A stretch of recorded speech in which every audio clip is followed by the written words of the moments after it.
I am about this much surprised that we're talking about this, and this isn't going on for a year plus.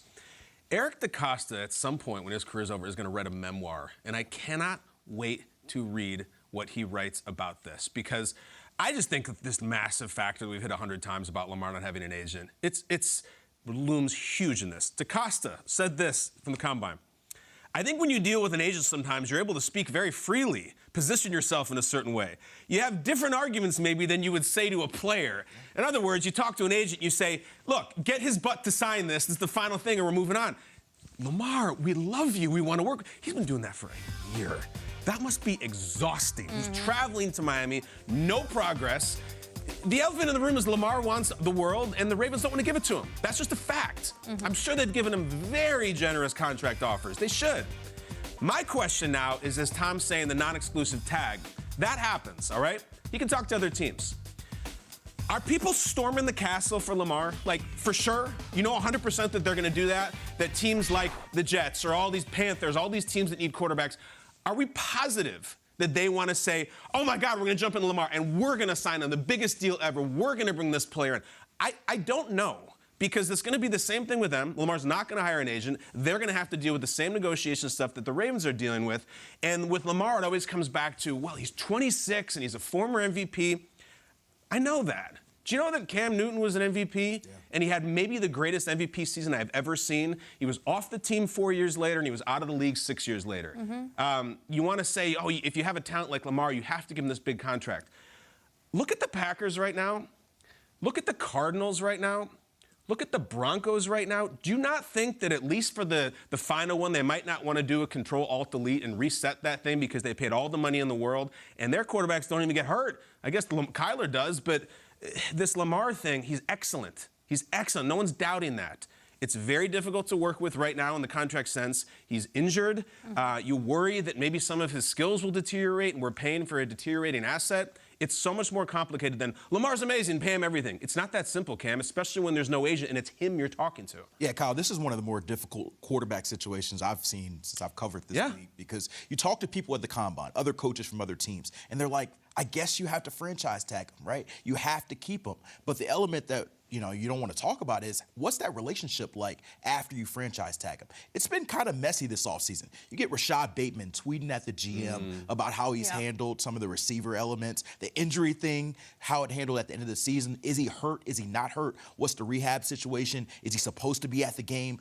This is a Ravens organization that's been really, really well run for a while, but this offseason has seemed really sticky. And so if you put Lamar in a tag situation, are you essentially inviting everyone else to get the trade offers? And I'll tell you what, talking in Indy, there wasn't a lot of like you said, I would go all in for Lamar. Yeah. Who's that team? Who's that team? Atlanta makes a lot of sense to me. They have a lot of cap room. They spent the last 2 years building up for this moment, but there's been nothing certain. Would they give up 2 first-round picks and give them that contract? The Deshaun Watson contract complicates all of this because he provides the mark that you want to get as a quarterback, but you're looking at Lamar Jackson, who's missed 10 games in the last 2 years, who has not been the same quarterback since his MVP year. We've seen the Ravens record at 4-8 when he doesn't play. And so what do you do? I think the Ravens are spending a lot of time with this, and they also have to be delicate with the language they use with Lamar and how he treats the situation. And so I'm very eager to see, if he does get the tag tomorrow, how he reacts and what the Ravens do from there.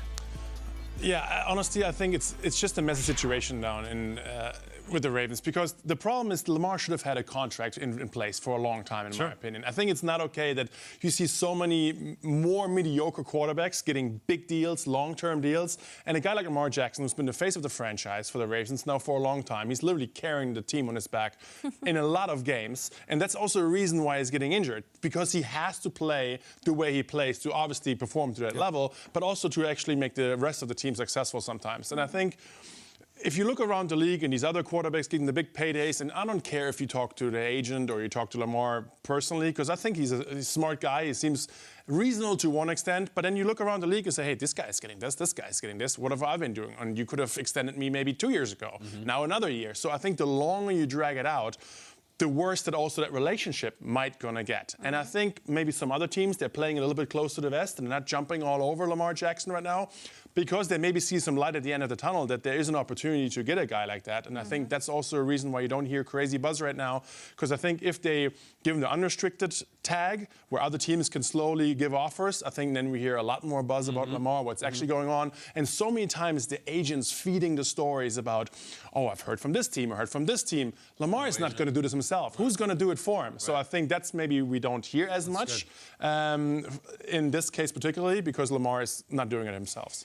I'm really not here for the guy doesn't have an agent slander from the GMs. I think it's BS when they do that, because to your point, you are, as the GM of a team, allowed to put this narrative out, and you are almost punishing this player, whoever it may be, depending on the circumstance, for not having representation and for not kind of leaking their own stuff or being able to. You don't think you can sit in a room, Eric DeCosta, and have a hard conversation with Lamar Jackson? Why did it take you so long to reportedly fly to Miami and have these hard conversations? I cannot believe that this has not been done yet. And you can't even say that you can't have these types of conversations for a player without an agent, because I'm fairly certain that you traded for a linebacker from Chicago this season and signed him to a 5-year, $100 million deal in Roquan Smith, and he doesn't have representation either. Right. So what are we doing? Right. Why are you out here touting, he's our guy, we love this guy, he's our quarterback? Then do something about it. And I'm sorry that you didn't get it done before March 21st of last year, when the Browns signed their quarterback to a long-term deal and they reset the market. That is your fault that you didn't get it done. But now you still have to answer for it. And unless you think you're going to make an entire wholesale offensive change because you just got a new offensive coordinator in Todd Monken, maybe they're hinting at the fact that they're going to change the nature of this team. That's on you, and you can make that decision, and that's your prerogative. But I can't with this. If he had an agent, then we could have these hard conversations. That's some bull. And Lamar is a very smart dude. He has advisors and people who are helping him through the situation. So it's not like this guy who's just doesn't know what he's doing. Goes in there, shuffles his feet. No!